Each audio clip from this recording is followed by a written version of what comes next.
everybody, welcome back to another episode of Living the Sweet Life. I'm your host, TJ Sweet, and on this podcast, we are committed to helping you go from where you are to where you want to be, whether that's in your personal life, your relationship, your career, whatever it is.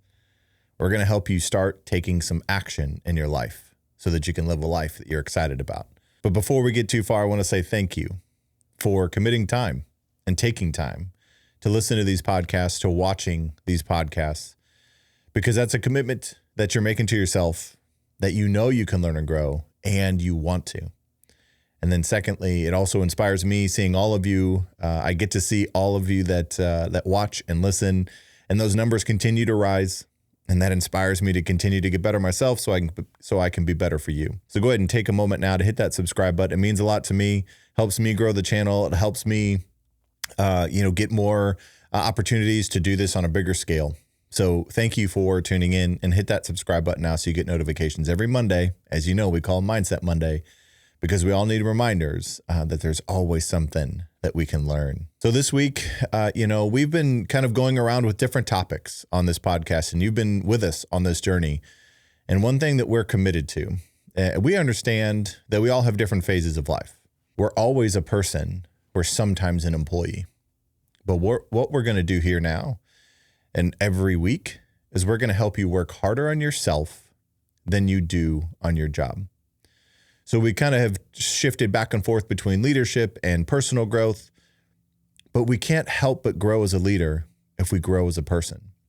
And growing as a person helps you grow in every aspect of your life.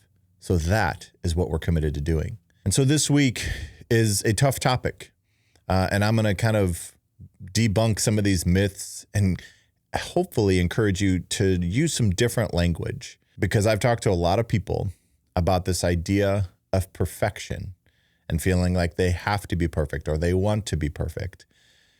But I really want you to nestle into this thought and get comfortable being uncomfortable and think about, how do you embrace imperfections and actually finding some sort of strength in what we're going to call flaws. And first of all, I want to challenge the word imperfections and flaws in the first place, because that's only comes from comparison. That doesn't actually come from truth about you. It comes from perceptions that you have about yourself based on what other people are or what other people say that you are. So if you use the words imperfections and flaws a lot, let's stop using those as often, because we have to understand and acknowledge that imperfections, in whatever definition we want to give them, it's part of being human. It's what makes us unique, right? If we were all the same and thought the same and behaved the same and liked all the same things, there wouldn't be any variety. But we have to understand that the flaws and the mistakes that we're going to make in our lives are natural. They're shaping us. The things that you see are flaws that may be actually holding you back, may be the things that other people love about you. So maybe you learn to look at your flaws a little differently. Maybe you just call them differences. And maybe you call them things that you want to work on. Because a flaw feels like something negative, but really it's actually just something about you that you want to change. You want to improve. Or maybe you need to learn to love more about yourself. But these mistakes that we make and these wrong choices potentially, they offer a really unique opportunity to learn and grow and connect authentically with other people. Now, I'm going to be honest with this part of this episode. Like I said, this episode is something that resonates with me, because when I first started this journey of writing books and keynote speaking and coaching and podcasting and all of that, I was pursuing perfection. And I thought how I looked determined whether or not you would listen. And what my degree was or what experience I had determined everything. But really, I've learned to just be me. And so my encouragement for you is just be you. Embrace all of you. Don't feel like you have to hide any aspect of yourself, because when we actually recognize who we are, not just who we aren't, we learn to connect authentically with other people, and we become less judgmental because we're not judging ourselves. And like we've talked about multiple times on this podcast, the more we judge ourselves, the more we'll judge other people. But the more we accept ourselves, the more we'll accept other people. Because there are things about our lives that we hide because we don't want to heal from, or we don't want to admit to. But what if we created space to where we just authentically talked about, here are the things I've done, here are the choices I've made, because the people that we connect with the most are the people who got back up, who authentically saw themselves, recognized that they needed to make new choices, and then they pursued, they were resilient and they pursued the life they want to be living. So my encouragement here is to break away from that acting like you're perfect or like nothing's wrong or your highlight reel. And again, what you see on social media and what you see on this podcast is edited, right? I have a great team that I work with, and we do our best to not really edit anything. You kind of get the real version. We don't cut out sections. We give you everything. Now, granted, there's some cool angles that we give you, but the content is real. It's not edited. It's coming straight from our hearts to you. So I want to authentically challenge you now to embrace who you are and share that more with more people. And that takes something that's really tough to do sometimes, but it's really powerful. Once you start to learn and embrace vulnerability, it leads to self-acceptance.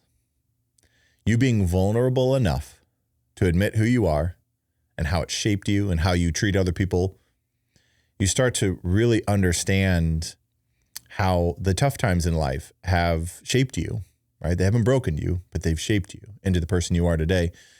And when you really start to discover how acceptance and imperfections can really dissolve self-judgment, and really starts to then pave the way for like genuine self-love and resilience. And resilience comes from this idea that you've been through some things and you've accepted who you are, but you've grown. And so you're ready to embrace more things that you want to heal from. And once you kind of accept what we're going to call as imperfections, just look at them perfectly as opportunities to learn and grow.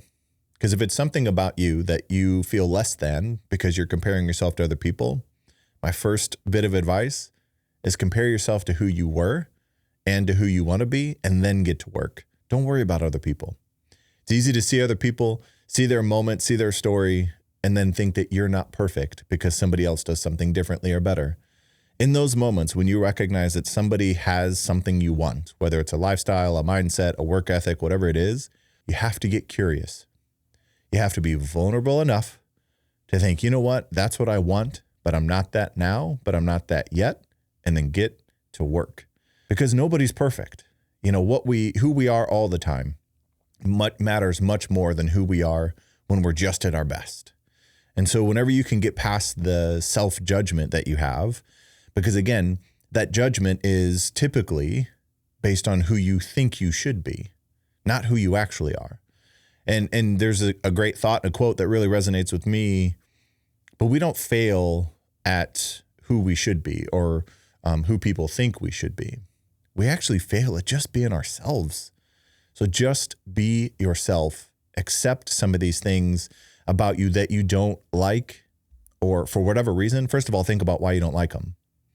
Secondly, be vulnerable enough to just own it and say, you know what, here are things that I want to change about my life, but I know I can, and I know I'm worth it, because you deserve to love yourself enough to live a healthy life mentally and physically.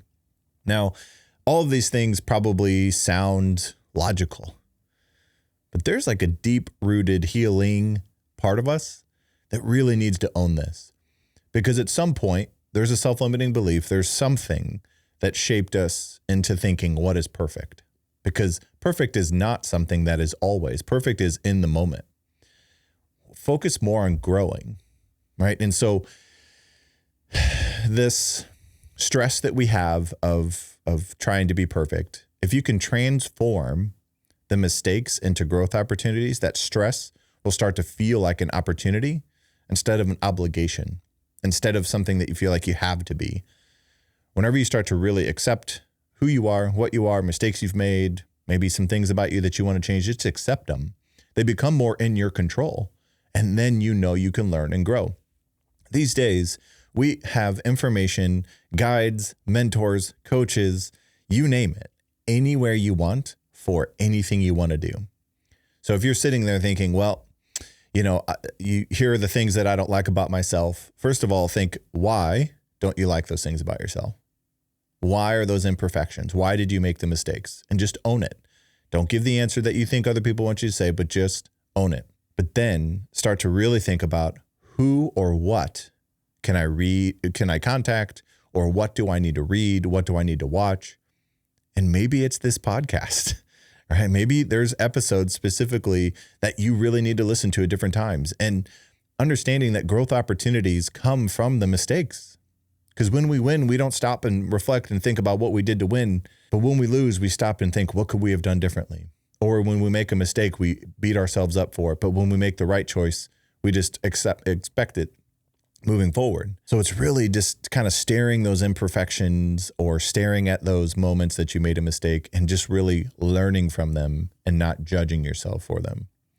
But once you really learn to reframe errors, right, or bad choices or decisions you made, whatever it may be, as lessons, because it's true. If you stop back and think all these moments that we made, choices that we probably wouldn't go back and do twice. But there's a great, deep lesson there of you'll keep learning the lesson until you learn the lesson. So if you find yourself making the same mistake over and over again, either one, you haven't really owned that it's a mistake, or two, you haven't learned the lesson yet. But as we learn from these lessons, they start to build character. They really start to enhance some of this creative headspace instead of judgmental headspace. And it cultivates this deeper, kind of curiosity and innovation in your own personal journey, because you aren't a finished product. You aren't done growing yet. As we talk about, I heard a keynote speaker talk the other day about human beings. But what if we reframed that to human becomings? What kind of energy shift does that give you of you're somebody who's becoming who you've always been meant to be? And you think about over the last couple of years, how have you learned? How have you grown? What kind of character things have you been able to work on? And what if you would have thought 10 years ago, if where your life is now, would you have judged yourself, or would you have given yourself a high five? Now, that's just a moment to stop and reflect and think about the mistakes that we make.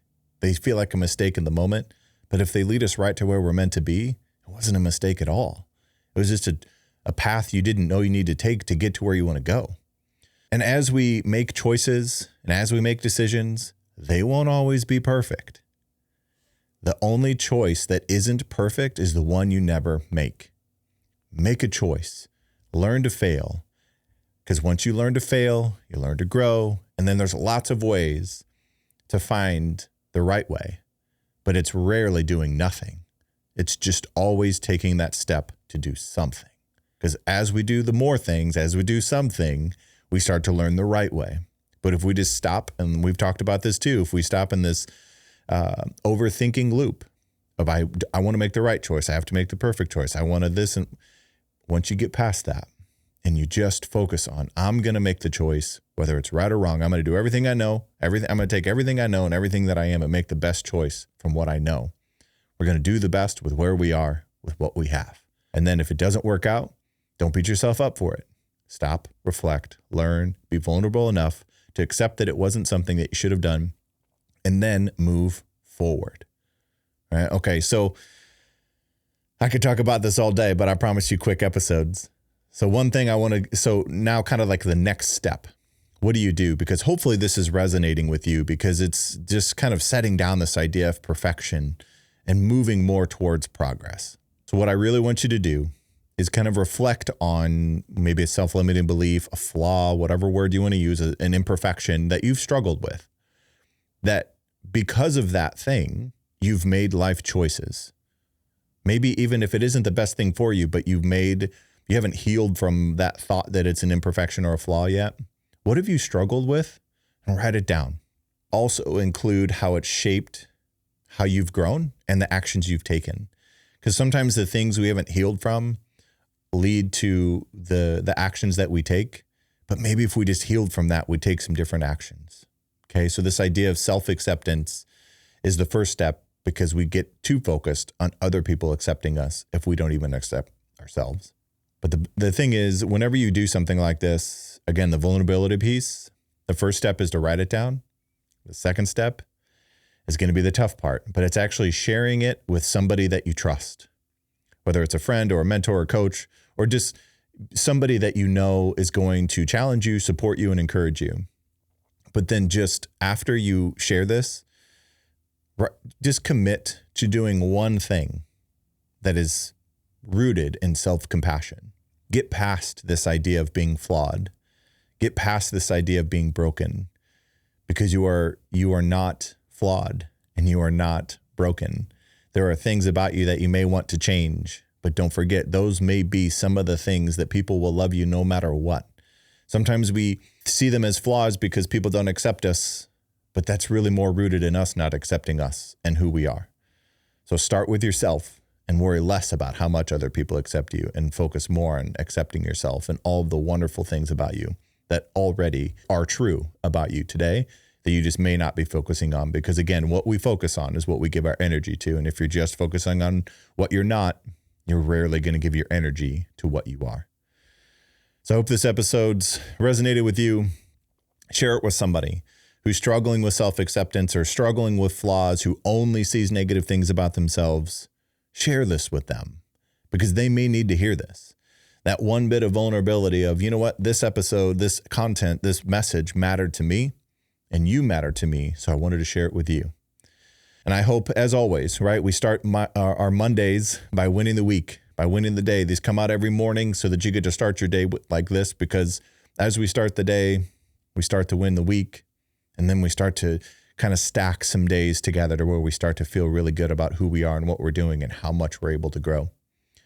I appreciate you listening. I appreciate you tuning in, and I appreciate your commitment to going from where you are to where you want to be, and letting us go with you on that journey. And I'll remind you, like I do with every episode, that you always have the power and the choice to reshape your mindset, live with intention, and look at the world through a grateful lens. Until the next episode, never stop.